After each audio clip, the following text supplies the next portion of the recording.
This ancient concept seems to have a little bearing on our modern researches in nuclear fission.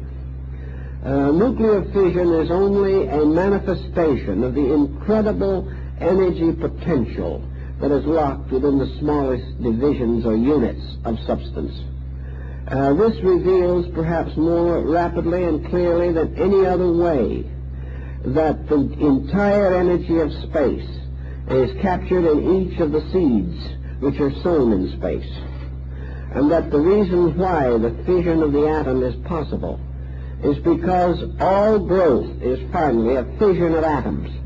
It is a gradual release of cosmic energy until the smallest, by normal and legitimate growth, unfolding all of its potentials far beyond anything conceivable in a nuclear fission today, that each seed contains within itself the potential of a total cosmos.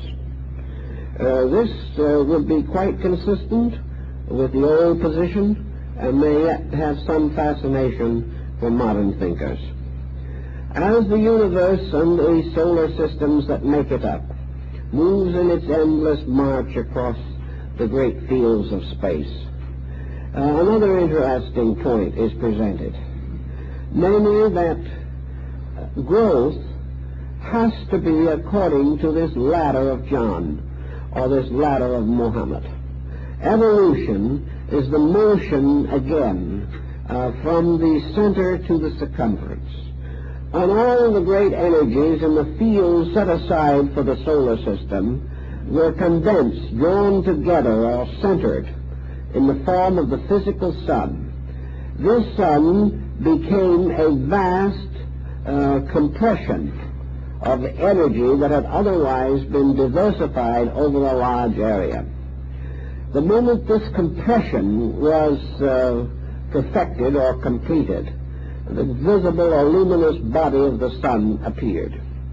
But from that moment on, when involution or the compression process moving toward the center was changed to the great evolutionary cycle, at that moment the sun's rays began to move out again over the area which had previously been deprived, so that the release of the sun back again to the original state of diffused, equally distributed energy is part of the reason for this great radiance that we ascribe to the solar activity. In other words, the sun, moving back over the area which has been deprived, is bringing to life or nourishing all these units which have to slumber or rest until the sun's energy is reversed by the great tide of cosmic process.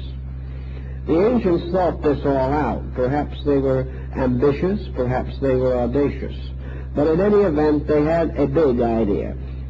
They had an idea that certainly transcends our common interpretation of things.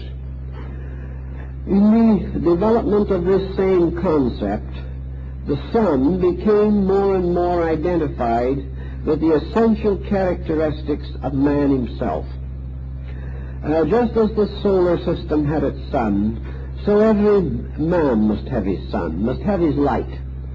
And one of the three great centers in man must correspond to this light. In the old system, the analogies were variously made according to the abilities of the people. The three suns in the human body were represented by the three principal centers in man: the heart, the mind, and the reproductive focus. The third, or visible sun, was associated with the reproductive system. The second, or psychic sun, was associated with the brain. And the great central sun, the spiritual sun, was associated with the heart. The heart was therefore the true giver of life and sustained the other two suns by its own spiritual energy. Some of the alchemists had another arrangement, however, in which they showed the heart as a triple sun, much following the Gnostic and earlier beliefs, making the heart again a kind of gyroscopic center in which the three suns had their actual abode. And the mental focus in the brain and the physical focus in the reproductive system were reflexes of this central sun.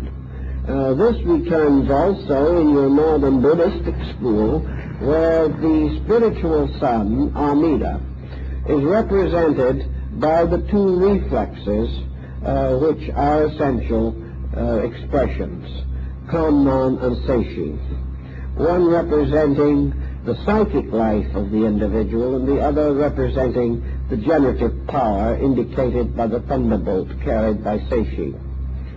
In any event, a triad was set up, and in this triad, one energy within man was divided, as in the solar system, to sustain and nourish three different types of growth, or different types of energy.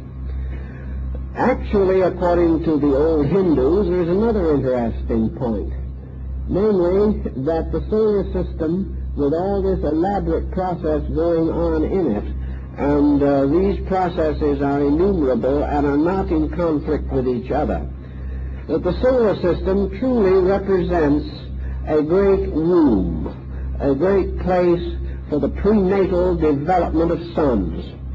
Therefore, that actually, to use an old Hindu statement, only the sun itself is born. The planets are embryos.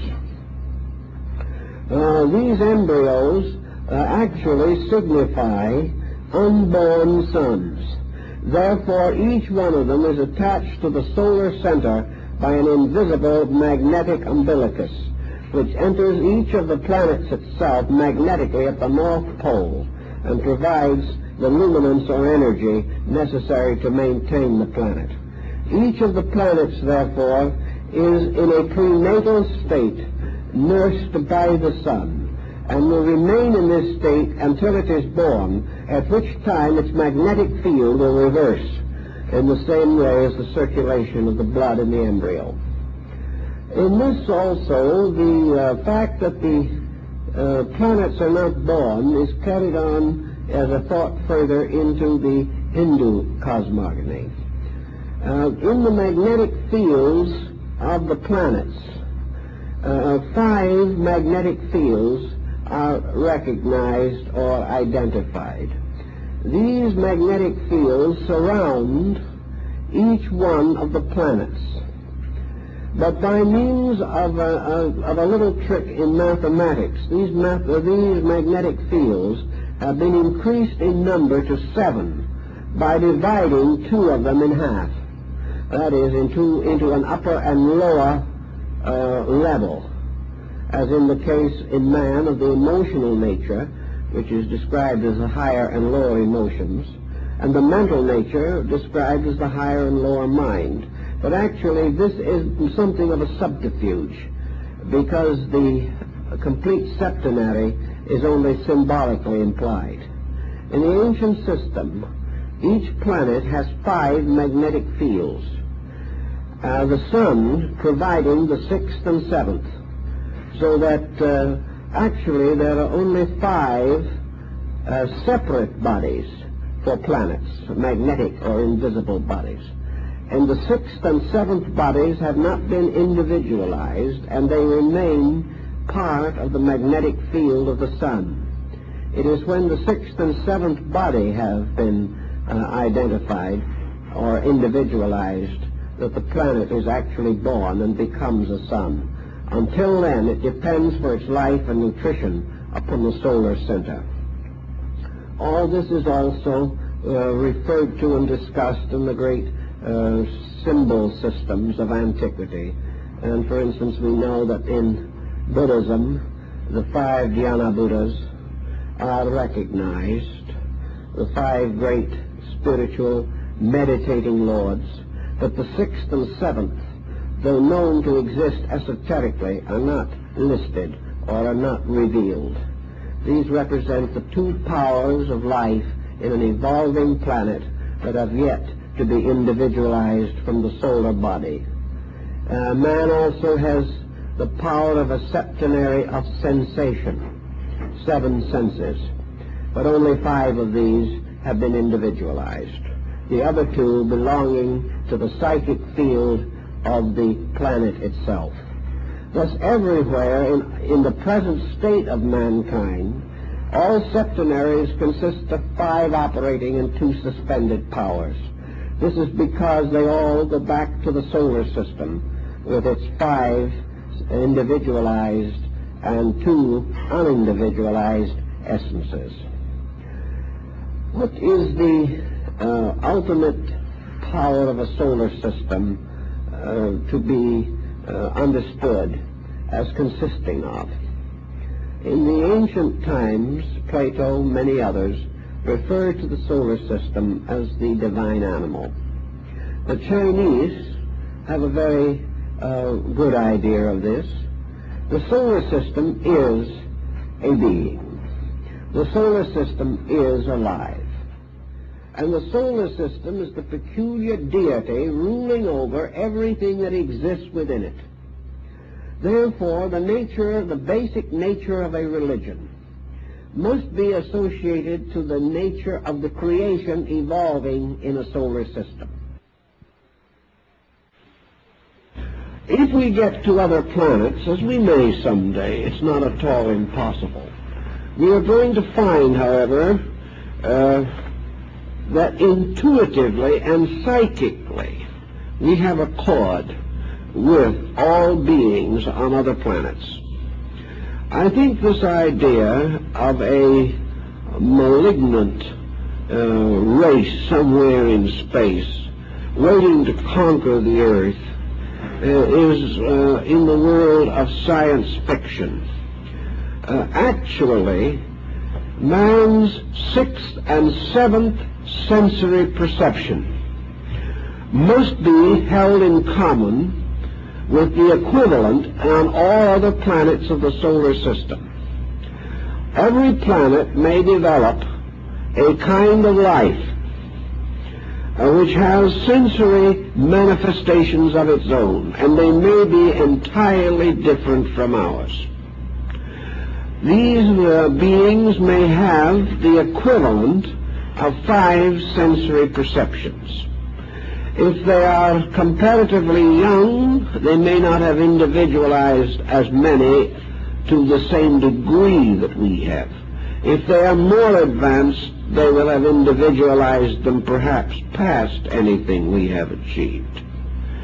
But these sensory perceptions, such as we call sight, hearing, taste, touch, and smell, these perceptions, or their equivalents, according to the conditions of the different planetary environments, will be developed individually by the creatures inhabiting these. As a result, they may have achieved a great nobility, or they may have failed to achieve a high culture. Perhaps they will not even be visible to us, not having the kind of bodies that we know or can capture in our vibratory sensory perceptions. But the 2 higher faculties, which all beings within a solar system must possess to complete the septenary, the 2 higher faculties are still unindividualized. Therefore, they still belong to the solar body. And because they belong to the solar body, they are a reservoir of common insight. And any creature extending its consciousness above the 5th sensory perception will have some common communion with any other creature that does the same thing, because these sensory perceptions are not divided. Therefore, if we wish to assume that the 6th sensory perception is a kind of psychic clairvoyance in qualities, extending beyond our present knowledge, perhaps a conscious apperception or experience of causations, then any creature that reaches this peculiar degree or level of intuitive insight will share it with all other creatures